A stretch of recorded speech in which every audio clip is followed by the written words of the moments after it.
It's cold in here too.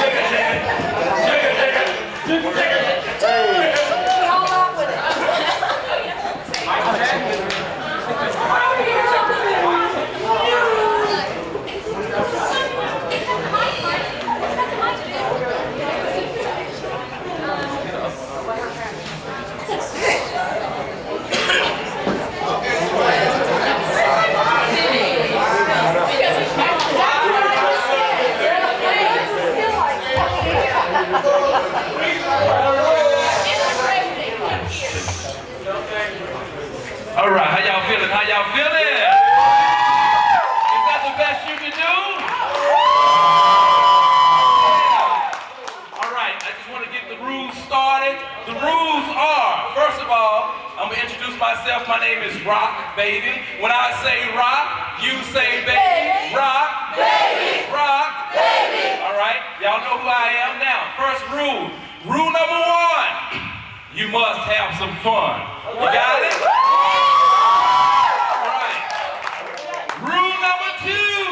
When the poets and the performers are on the mic, you must respect the mic. Yeah. Listen and applaud appropriately, but do not do the chitter chatter between each other unless you're coming about how great that piece was, or that you like that part or that section of the poem. All right? Yes. We have a question back there. Yes, sir. We really get into it, like throw some snaps in. You can snap. You can booty clap. You can.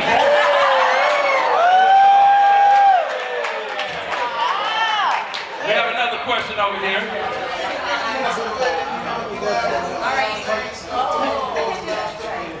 Other poets allowed to come up. We will have a moment in the program for that. So just hold your horses. Hold what you got. One question over here. Oh, you was hollering at him? Say, partner, she wants you to call. Yes, sir. We have a question right there. Oh man, I can't believe you. Did you drive up here or something? Are you on a bicycle? We'll come to that. Hold your horses. All right. So, and the final rule is when the performers come to the stage, you must applaud vigorously. So, those are other rules, and I'm going to work my way to the stage. Ladies and gentlemen, give it up for Mr. Rock, baby!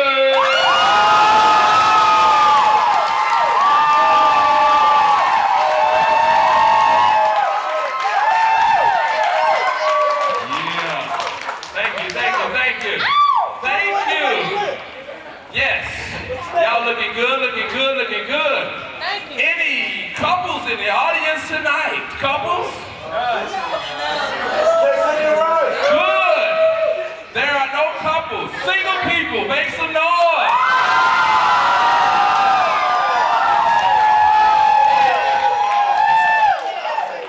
That's right. Burn off that testosterone and estrogen. Burn it off. All right, y'all.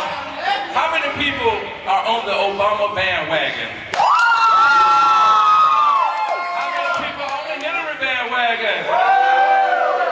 How many people on the McCain bandwagon? How many people love living in America? All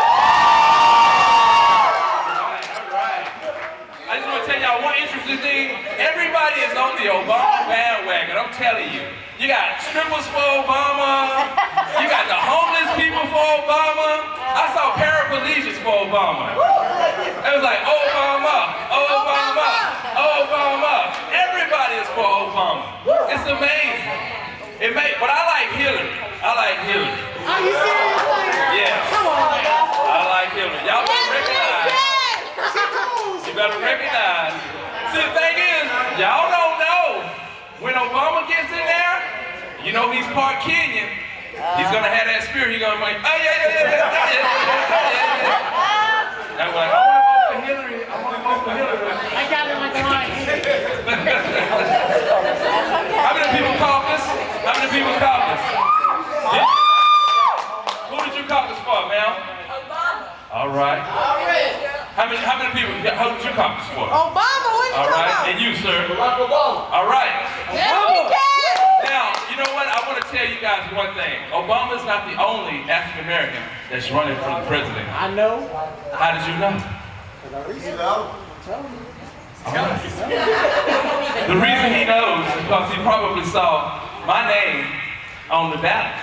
Yeah. And I found out in the state of Texas, it only takes $25 to fill out an application to be on the ballot.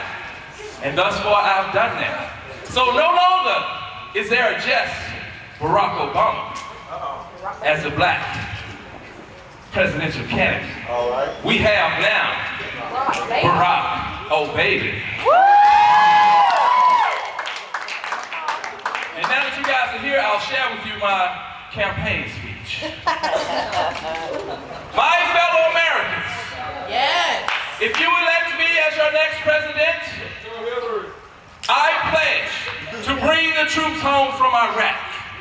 I will prevent the problems of illegal immigration, and believe my lips, I vow to eliminate from the face of this planet poverty, abuse, and every damn episode of The Flavor of Love.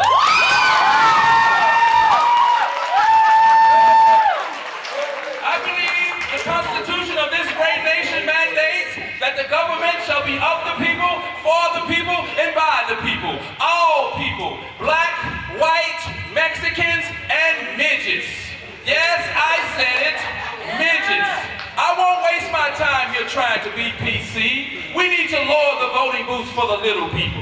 Where are the midget politicians? Midget officers of the law, Supreme Court justices, bus drivers, and flight attendants. What happened, America, to the Million Midget March? I say bring the world down to their size or lift them up. Now I know you might think that I'm off base or even nuts, but if you were a midget, I would be nuts over you too. All for the little people. America, as your next president, my promise to you is keeping it real. And with that said, my vice president will be none other than Mr. O.J. Simpson. Now I know this might enrage some white people, many white people, and you might be inclined to think that I even hate white people, but let me reassure you, I do not hate white people. Hell, some of my best friends hate white people. But that's beside the point. Who better than OJ to make deep cuts in government spending, slash a multi-trillion-dollar deficit, and if necessary, roll up on that ass and take some shiz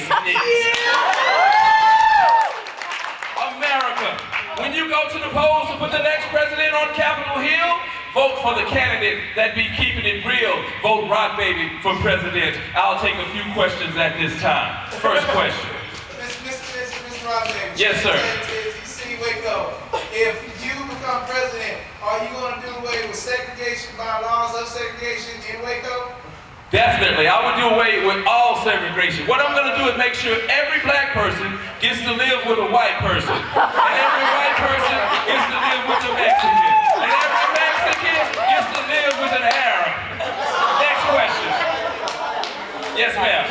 Over here, right down here. Yes, ma'am. No child left behind. What you gonna do? No child left behind? I'll tell you what I'm going to do for my educational plan. I'm going to first do away with No Child Left Behind and bring whooping back in the school. Instead of No Child Left Behind, it'll be No Child Behind Left. Yes, ma'am, right here. What are my views on same-sex marriage? Well, I believe that same-sex people should suffer the same damn problem opposite-sex people suffer. Yes, sir, over here. You'll get your reparation. I'm gonna cut one check. And however y'all divide that out, that's just it. One check. Yes, ma'am, right here. Social Security. Social Security, what's the question? What am I gonna do about it? I'm gonna keep it rolling. Keep it rolling. Down here, in the back, yes, ma'am. For people who? I think I'm gonna take one of the Arab laws, chop off fingers. You still, when you see somebody like this, you know, hide your wallet, hide your wallet. In the back, sir, with his hand standing up.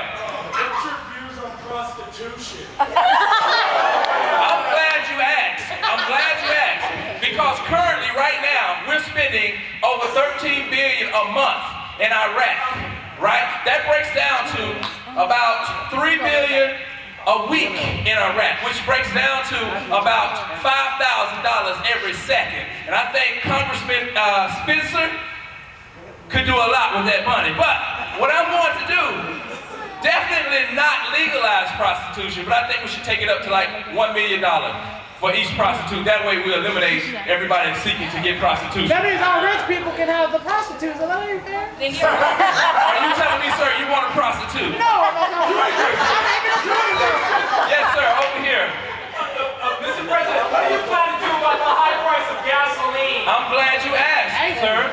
Me and Bio Willie have been devising a plan to turn P into a fuel. That way, sir, you can fill your own tank up. Over here, sir. Legalizing marijuana. Legalizing marijuana. Well, I thought about that, and what I'm going to do is legalize marijuana. But you better believe I'm going to tax that ass. Tax that ass. Yes, sir. What is your opinion on strippers' rights? I think everybody should have rights. And left if they get offended, so you can throw them too. Right here, yes ma'am. Yes. Yes, can you get the beaches their own store? Own store? Sure. They got the big and They tall. got the big and tall store, the beaches need their own store. What should we name it? What we call it? Small and short. Small and short? Just my size. I like that. Just my size. I think we should do that too, because I'm with you. I'm with you. As an ex-president, I want to make sure that the urinals for short guys are not so high too, right? So just my size urinals. We're going to start that campaign. Just my height too. All right, y'all like that? Say yeah. Yeah. All right, one last question. Over here, sir. As a city bus driver, do you legalize for bus drivers to carry weapons to, Well, I think, it depends. Because weapons, that's a blanket statement. Bad breath is a weapon. B.O. is a weapon. What type of weapon are you talking about, sir? If you want a missile, no. We won't have missiles on the buses. You can carry your taser, I think that'll be legal. You got it? What do you want, sir? What do you want? He's trying to get Uzi. A pistol? AK. A pistol? The Second Amendment says you have the right to bear arms. One last question. One last question before I get out of here. Yes, ma'am. Abortion. My opinion on abortion. I think a woman should have the right to choose.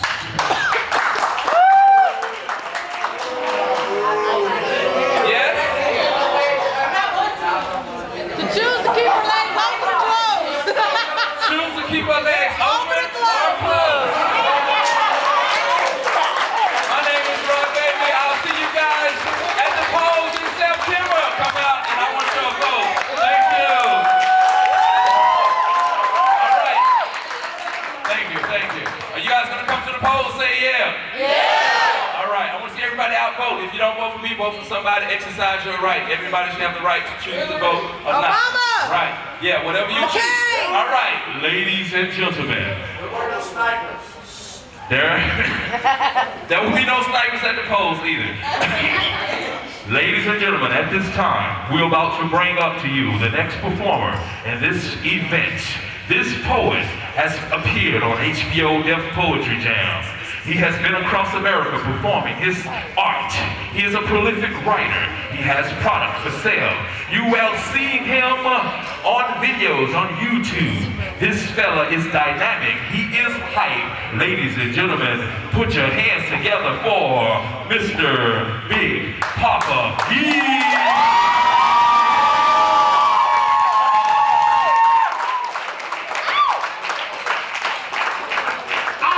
Biggest monster in all the marsh pit. I don't give a damn. And if you don't like it, I'll pull the stage down and take your greasy punk ass out.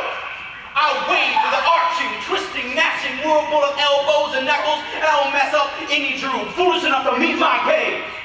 For I'm a lumbering behemoth with a 6-foot-tall spiked mohawk and a pierced uvula. I got arms like I-beams, fists like anvils, neck like a sewer pipe, head like a Volkswagen. I shrug my mighty shoulders and sweaty punks go flying through the air like gnats off a yak's back.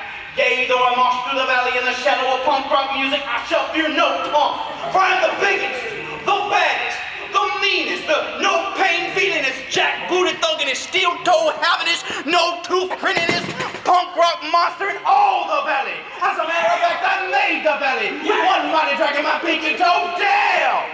Shazam! Poetry slam! Green eggs in ham!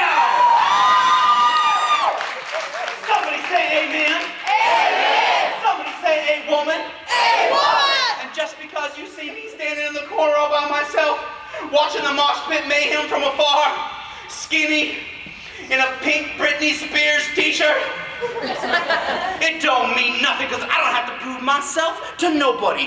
Damn! No, hell no. Hell no. When I say damn and I hold myself, that's your cue to applause. Ready? Jam!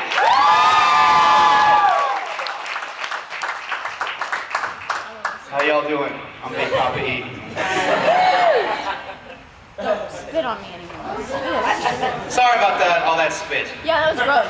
Really nasty. It's all my face. You know, I brushed my teeth and I Okay. freshened up beforehand, so you should not get anything. And Thanks. yeah. I'll take a shower after this. So let me tell you a little bit about something. It's hard being a dude named Big Papa E's only 5'5". And I wrote a poem back then. I never wanted a weightlifter's body. Bulging biceps, more granite boulders than meat carved by steel and syringes. Useless, save for poses and intimidation. No, I always wanted a swimmer's body. Perfect poetry in motion. Liquid made flesh. Hairless and streamlined. Muscles taut as drumheads pounding rhythms on the surface of the water in a syncopated symphony of grace and power and purpose. But alas, a lack. Obviously, I have been graced with neither. No water has honed these thighs. No iron has etched these calves, for I have a poet's body.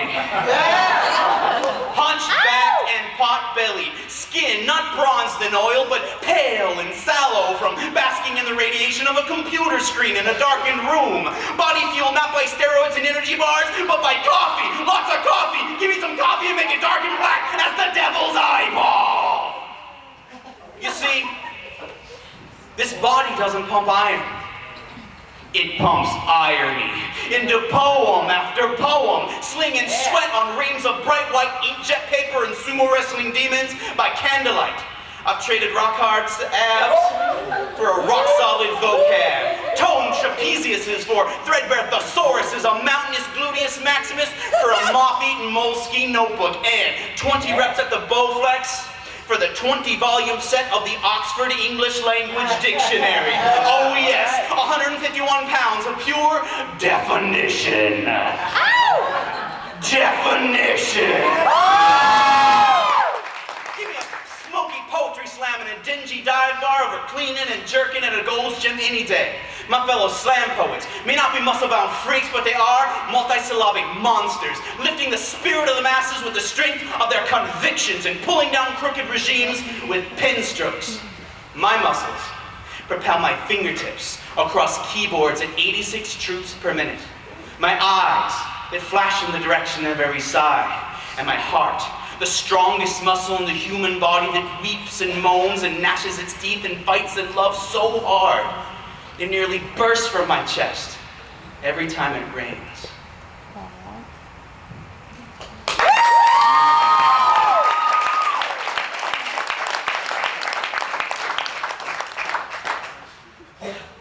Okay. Yeah, Mozilla, what's up? You want the shirt? Give me $1. Okay. Do you really want to buy my shirt? My nasty, swelly? No, you're not gonna. Yeah, we'll never be invited back. So, it's very important to represent your people in your poetry. It's very important to give voice to the voiceless, to lift up those who need desperately to be lifted up. And this poem is one of those, it's for my people. Shut up, I have people. She is one of my people. You, the girl I spit on, is one of my people. This guy with the freaky hair, you know he's one of my people. The guy with the cowboy hats.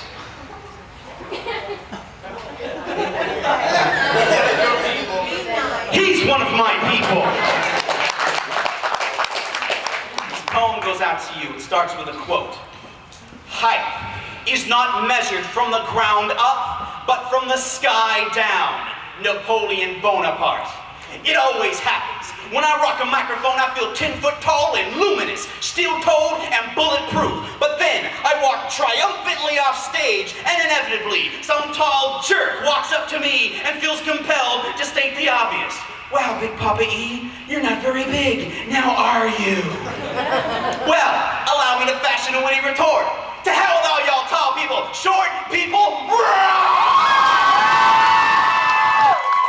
being short is not a shortcoming, it's a strength. All it takes to turn a tall person into a whiny little punk is a road trip. But me, I'm stretching out in the back and going to sleep.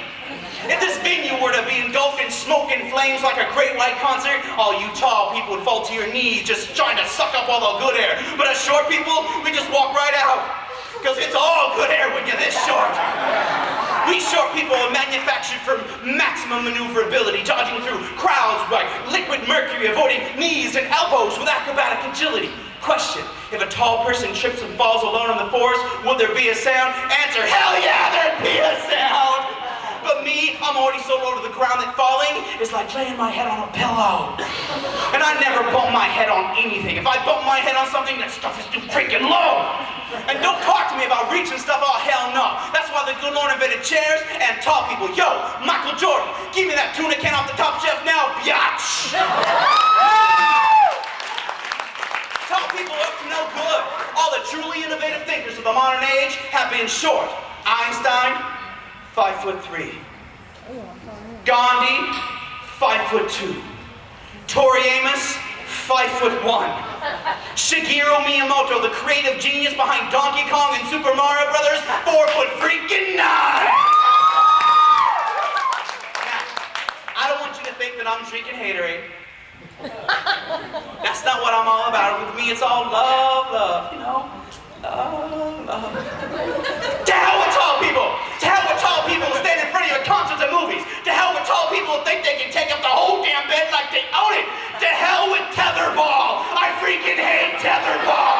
Who invented tetherball, the stupid jackass? And to hell with basketball too! The only good thing about the NBA is that they have corralled those who shall be shot first. Oh yes, the revolution is indeed coming, and the revolution will not be supersized, it will be minimized. And when the short people of this world unite and rise up, you might not be able to tell right away, but when steel-toed, boot-shaped bruises appear on long-ass shins the world over, you will know. Then me, Gary Coleman, that kid from Webster, and Mini-Me, and the Oompa Loompas, and Prince, and finally had enough of your crap and began taking over the world one step stool at a time. Represent.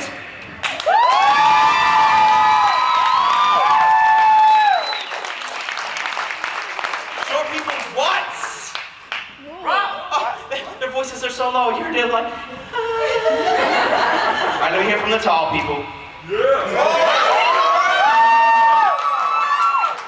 I can tell he's got a short people inside of him.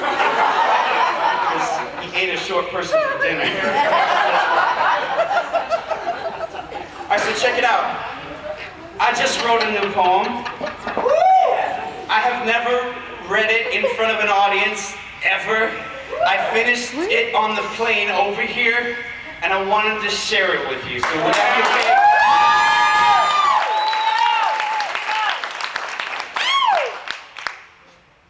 It's about the joy and love of music. And I tried to capture some of that musicality and some of those rhythms of the music in this piece. Here it is. I am not an arrogant man. My tragically low self-esteem keeps any delusions of grandeur in check. But there is one thing at which I am far better than anyone in this room. I am a mixtape genius. I spin tunes like like monsoon winds blow typhoons. Make foolish DJs like you look buffoon. When I brew my mixtape voodoo for you, boo, you swoon. I mix melodies with memories that sway your bodies like coconut trees in the ocean breeze. I blend heartbeats with drum beats till fleets of bare feet crack concrete city streets with hard heel beats. Twist turntable tornadoes with whirlwinds of spin. Furiously flit faders to and fro for surround sound that astounds. I am a connoisseur of cold cuts, a master chef of ghetto blaster bass clefs, tossing ballads like salads, chopping break beats like sweetmeats. I will Julian jazz and flash fright and funk, season it with tribal drums and serve it up as crunk. I makes my mixtape saucy like Emerald Lagasse's in my posse. I will blend a chunk of the loneliest monk with a hunk of old school punk, stir it around till it sounds profound, make you see babies like ultrasound. Allow me to expound. You will not play my mixtape. My mixtape will play you. Make you dance marionette on the ends of guitar strings. Bounce that booty like a rusty bucket on the end of a strand. Power chords from the chords of your hamstrings. Tie ribbons of rhythms and festoons from your heartstrings. Ain't nothing but a chicken wing, unless you suggest. I'm a point-and-click DJ, mouse-clicking mixes with iTunes all day, typing love into search engines and dragging megabytes of music across desktops and burning CDs with simplicity stuff. Remember this, when I say mixtape, I mean mixtape. I mean old school 90-minute cassette tape, 45 per side, TDK all the way, metal position with the tab clicked out so you cannot tape over it. Like back in the day, when you had to actually listen to every song all the way through, and not just listen to them, but live through them. As you painted the living room carpet with an artist's palette of 45s and 33s and the thirds, EPs and LPs, I be a rainy day Renoir brandishing audio brushes dipped in Ella Fitzgerald's blues and Bo Diddley's reds. Then I go Picasso, throw Michael Jackson solo with Miles Davis horn blow, paint the skies with Billie Holiday's cries as Charlie Bird Parker flies by, then slash the canvas with Tupac and Elvis, Radiohead and Talking Heads and Ace of freaking bass up in your face and maybe even Erasure, and I'll make sure it all makes sense.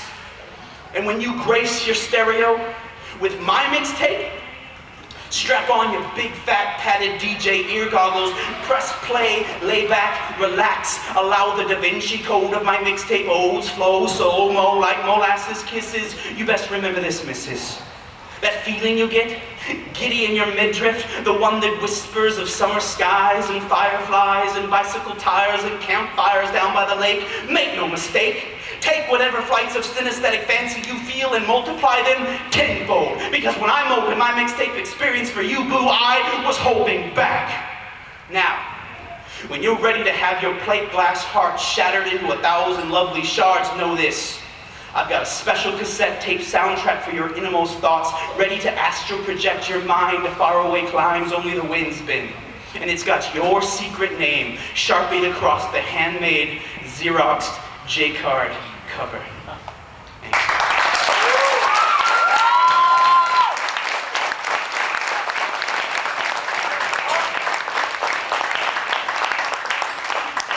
check it out. Anybody got MySpace? Yeah. No.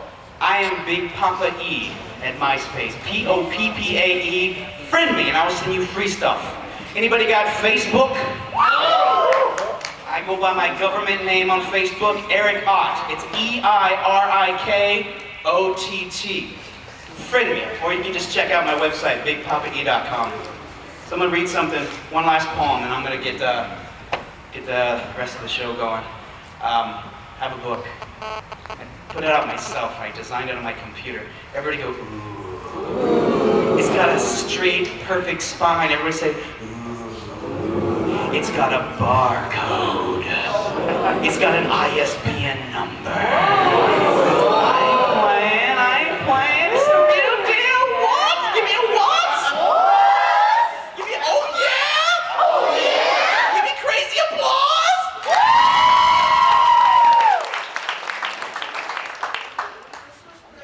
So, hell yeah, Christmas presents, birthday presents, August presents, because there's nothing in August. Here's my last piece. If I had one poem on my headstone for all to see, and this was the only poem you would ever see. This is the poem I would want. It's for you. All the girls. All the guys. I just made all y'all sound so gay. You're like, oh.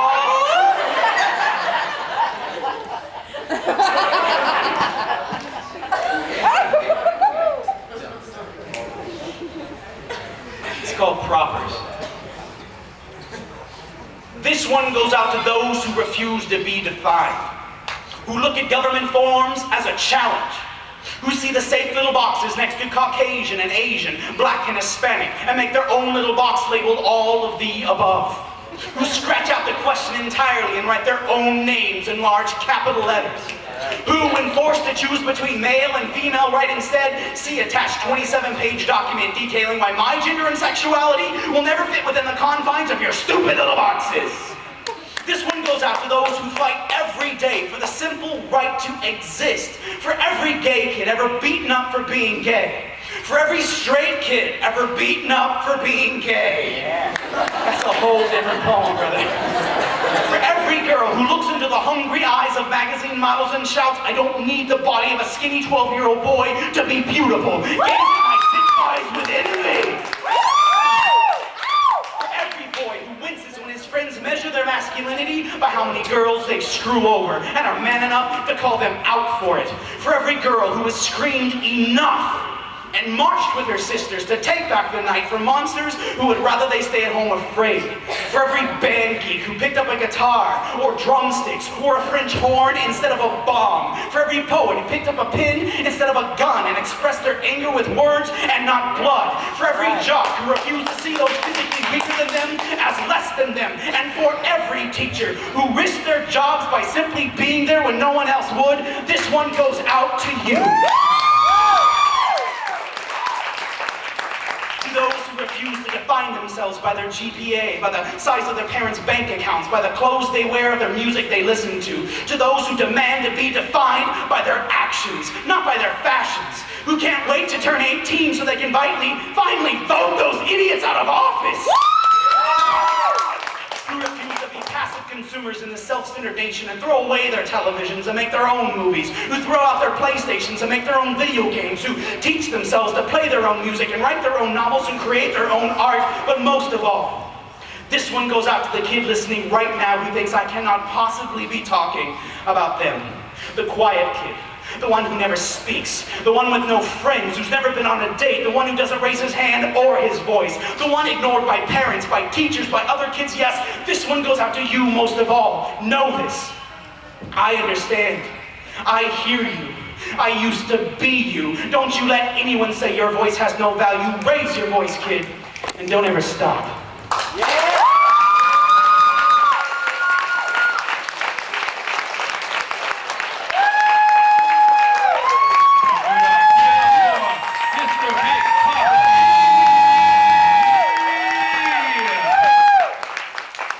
Y'all enjoy that?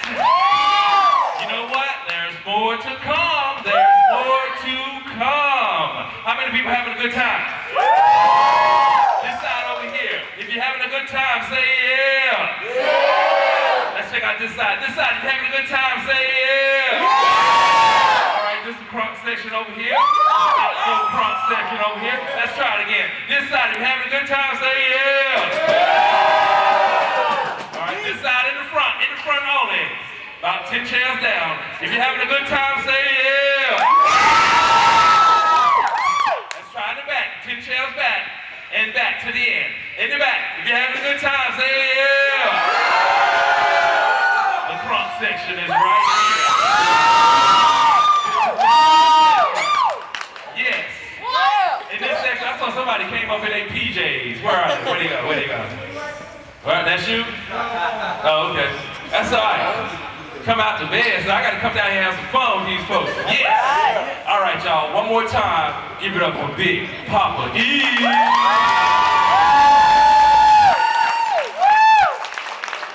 All right. Yeah. I'm going to switch this mic right quick.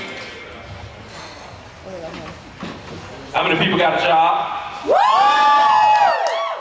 You know what I job? I don't hate my job.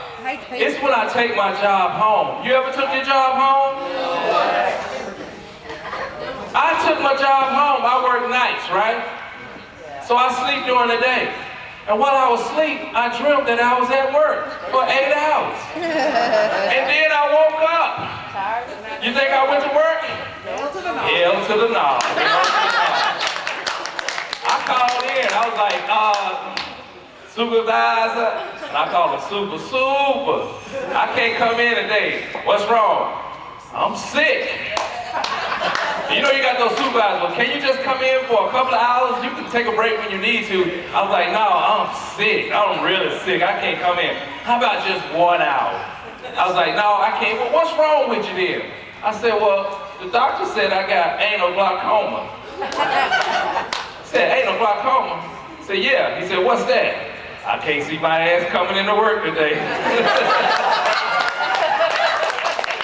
Y'all can use that whenever you take your job home.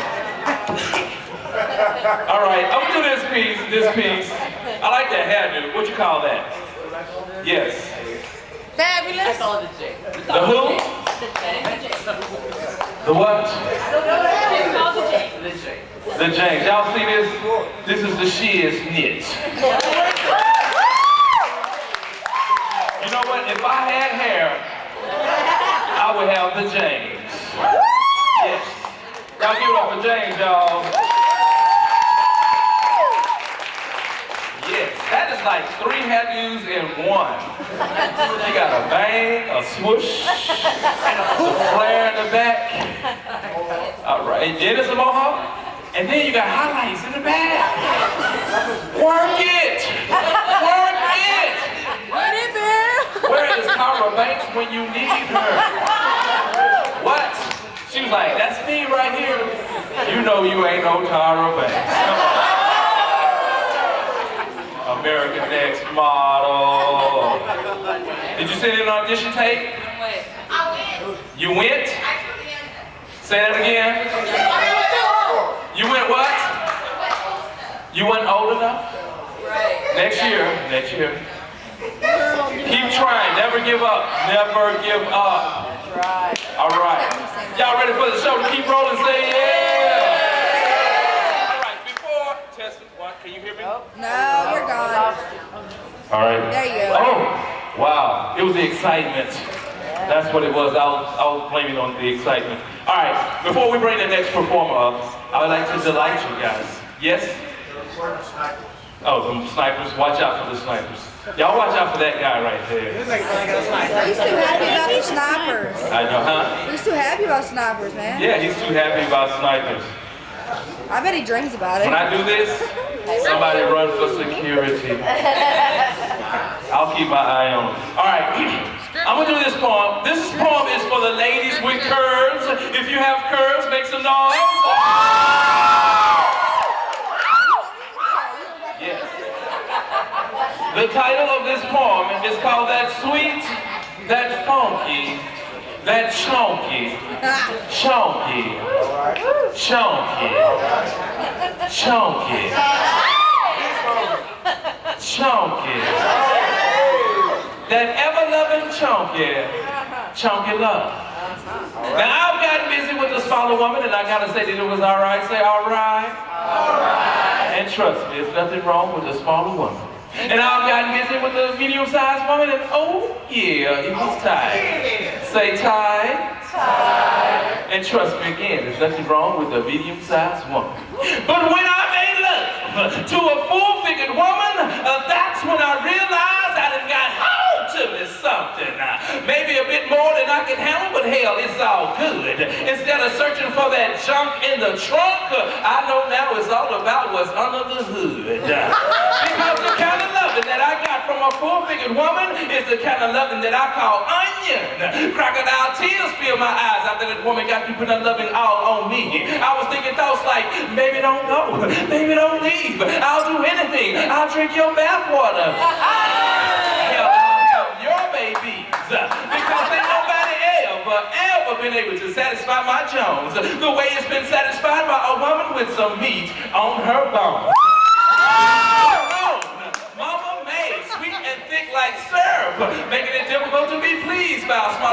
just Kool-Aid. Now I know most men won't get with a woman unless she's shaped like a Coke bottle and you know who you are. But me, when I'm hot and thirsty, I don't mind getting my refreshments from a jelly jar. Cause ain't no shame in my game when it comes to getting that more sweeter and more wetter. If you know like I know, the bigger, the better. I said at one time, I used to think that a certain size woman was just too thick for me, but now when I see a full-figured woman, all I'm thinking is rotisserie. Big old juicy breasts with lusciously thick, creamy, mint buttery rolls, dimples, and thighs. I know most men only want happy meals of a woman, but I like my loving super-sized. Jumbo, chunky, rotund, plump or swole. Big girl with me is on. Wear your thong because I love dimples and rolls. Now fellas, you can get with those Barbie doll looking ladies if you think that's what you need. But I gotta tell you, a full-figured woman gives a whole new meaning to the term main squeeze. And I would pay top dollar to see a big girl go for what you know. Instead of singing shake it fast, I'd be singing work it real slow. Yeah, yeah, big lady. Give it to me, baby. You don't have to fake it. Hey, because I appreciate it. Hey, a big lady. Hey, do your thing, baby. Potato steak and gravy. Let me be your buffet, baby.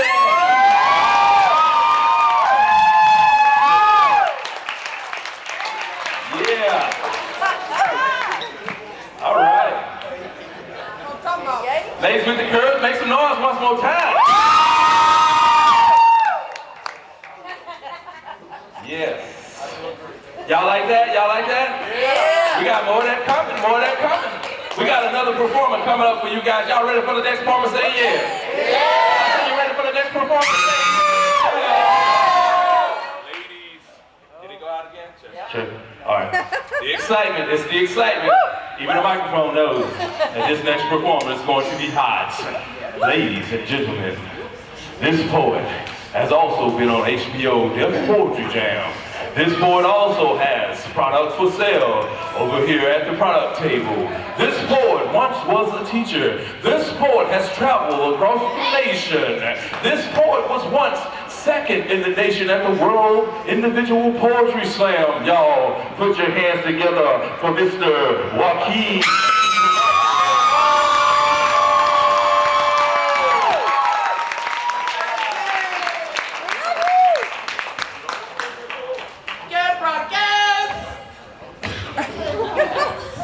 He knows.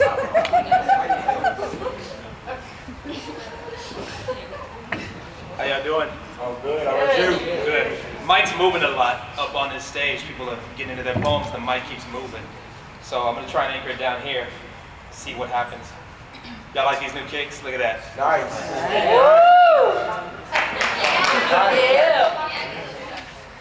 San Marcos at the outlet. $32.99. Quite proud of that. All right. These are Converse, and those shoes those are from back in the day. And let me tell you something about back in the day. I was at Walmart the other day, and with my wife at 1 in the morning, buying cereal. And there was a kid in the cereal aisle with his mama, and he was cursing her out because she wasn't buying him the right kind of cereal. And my girl who was with me, she turned to me and she said, I remember 3 things about back in the day.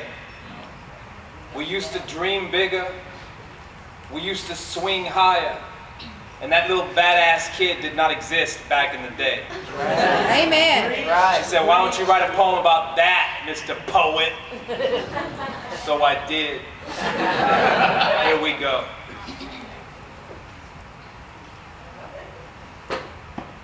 This one's for every year of my life before 1983. This one's for the high swing swingers and the backyard dreamers. This one's for you, and this one's for me. The me I left behind back in 1983.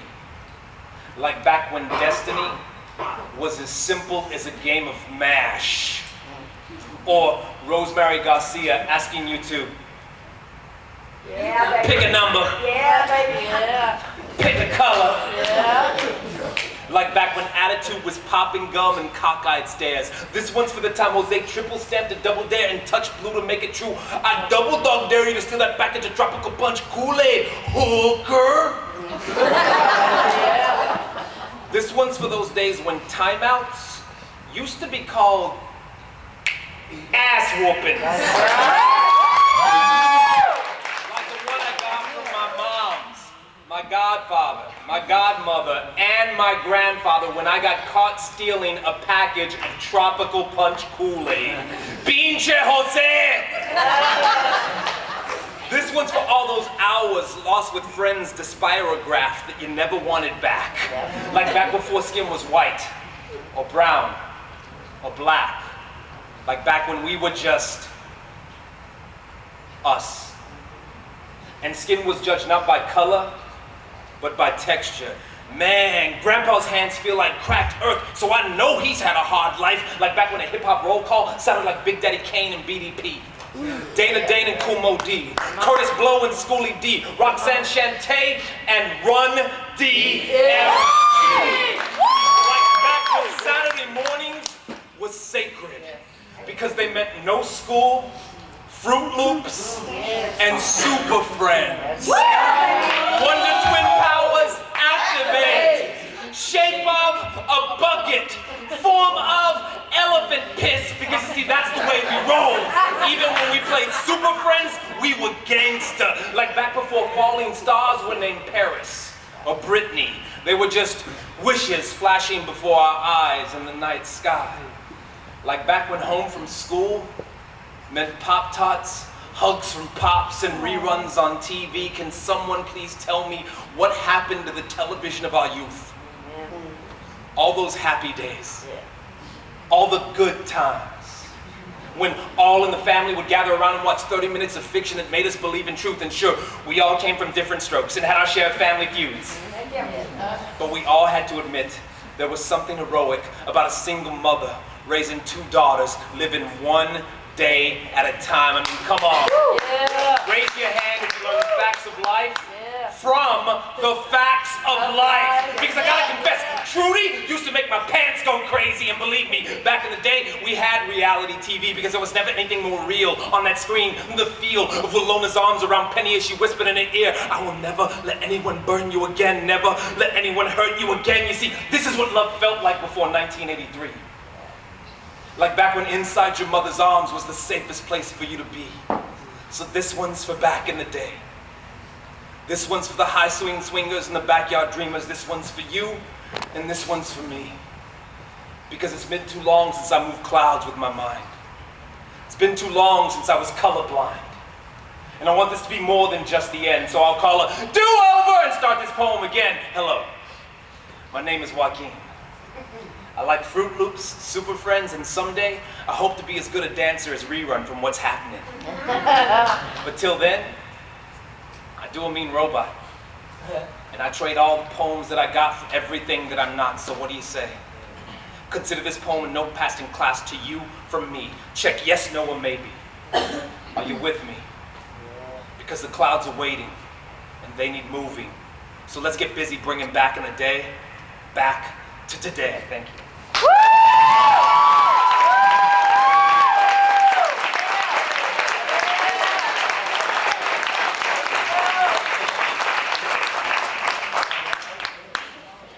I used to be a very big believer that the most beautiful language on the planet was Spanish.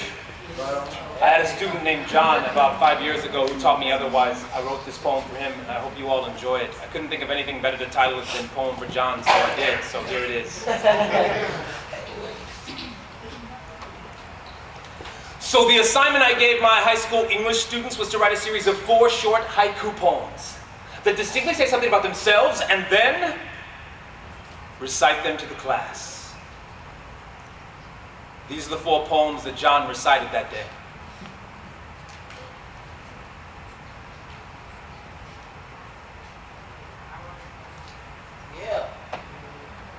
Speaking in a quiet, communicative way always came easy to me.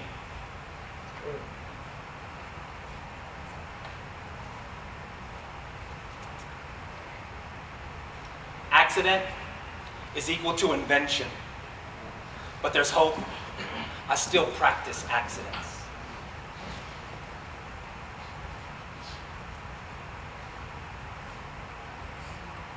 I restore antique radios. I like the way static feels in my palms.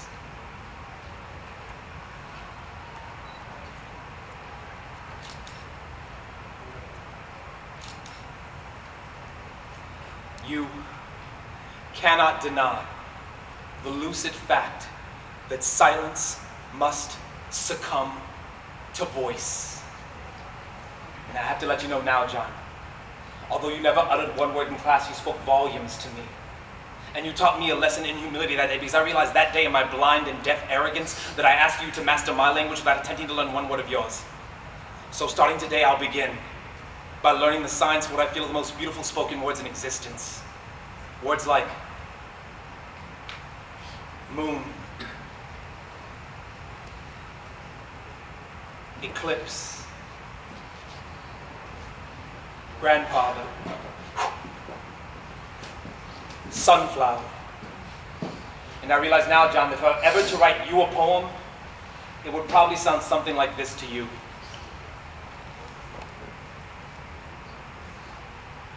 Mother was the moon, and father was the sun. The moon and sun that existed in a constant state of eclipse, so I learned to grow despite the darkness.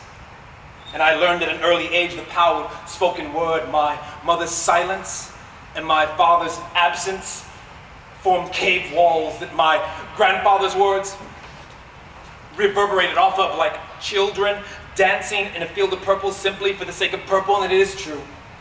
Metaphorically speaking, I am that sunflower growing wildly in the alley adjacent to nothing. And although my petals extend upwards toward darkness, my roots extend deeply toward the warmth of all the voices that nourished me or didn't nourish me. So thank you, mute mother.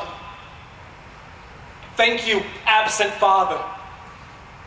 Thank you, beautiful, all-encompassing grandfather. And thank you, John, my silent, poetic student, for your words. Thank you.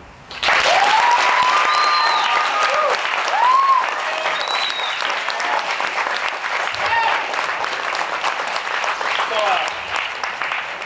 I like to rehearse in the living room while my wife reads a magazine, because my wife doesn't like poetry.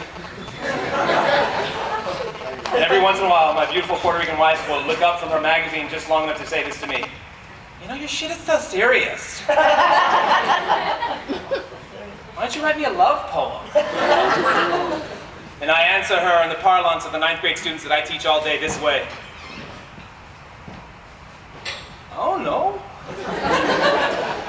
If you know anything about Puerto Rican women, you know she did not accept that shit as an answer. So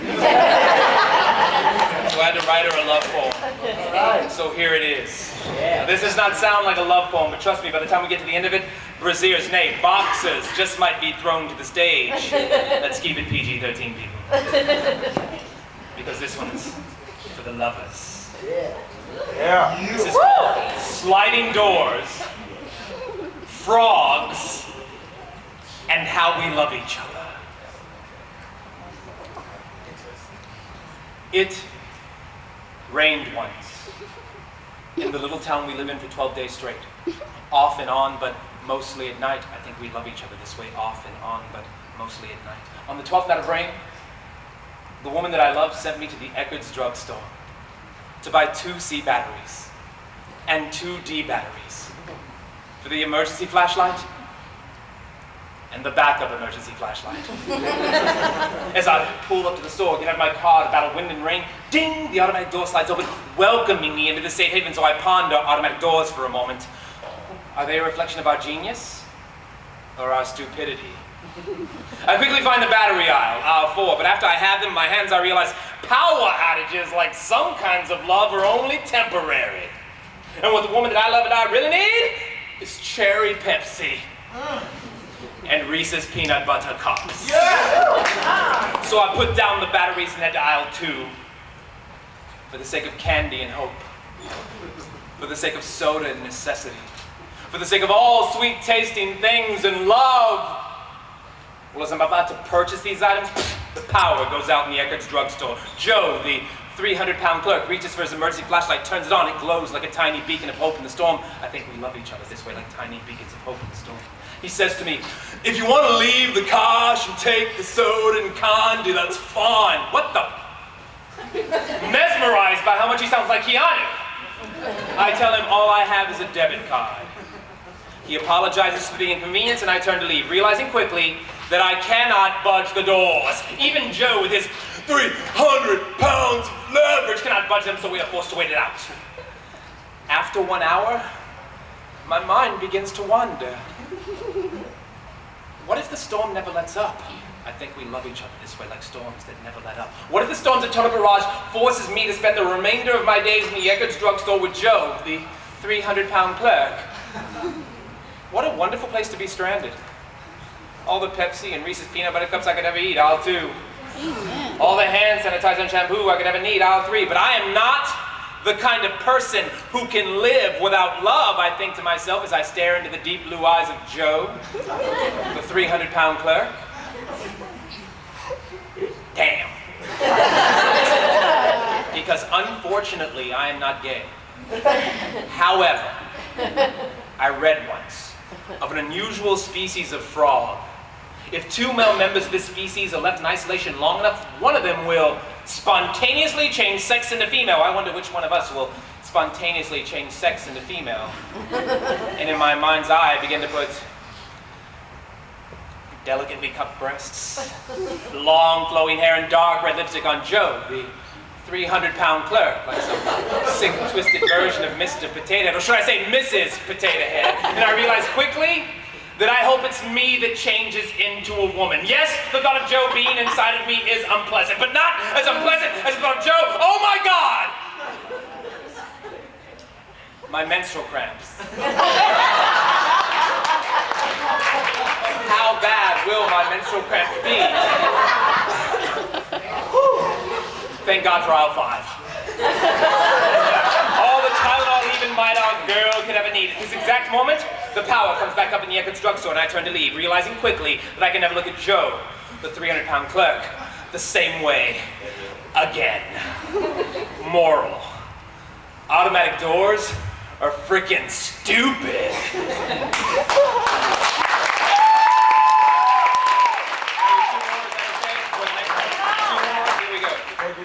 Thank you. Here we go. This one's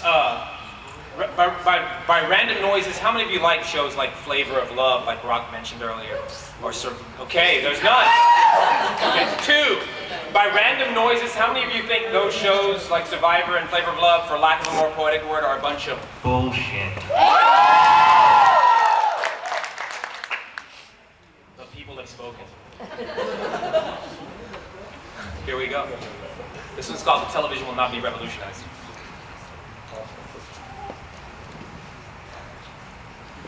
This time around, the television will not be revolutionized. If you want to give America a dose of reality, show them a single mother from the south side of Chicago, working 2 jobs to raise 4 kids with no money, no husband, no help, so they can see just how real the world can be. You see, reality is not a waiter/actor from fuck-off middle of nowhere America, surviving 6 weeks on an island with 12 people in the camera crew. Reality is Private First Class Josh Gaines, surviving 2 years in the Middle East, only to return home with 2 questions and nothing more. Why was I there? What was this for? And don't get me wrong, I may be a poet, but I am not a pacifist. I am not opposed to the concept of war, because if it were up to me, I'd pull every American soldier out of Iraq and send them to Darfur. But you see, there's a difference between fighting for the sake of genocide and fighting for the sake of oil. You see, this time around, the television will not be revolutionized. Seems like the flatter the screen gets, the less definition we get. The less fiction we get to teach us there is no life without friction, because there wasn't a damn thing easy about George and Wheezy moving on up to the east side. Shit, the struggle was implied. You didn't see that part. They didn't show you all the small business loans denied. They didn't show you all the tears they cried. And you had to look no further than Florida Evans' eyes to realize that sometimes love is a widow's fist clenched above her head. A devout woman cursing the sky, damn, damn, damn! So I never had to ask why it hurts so bad when we lose someone, but now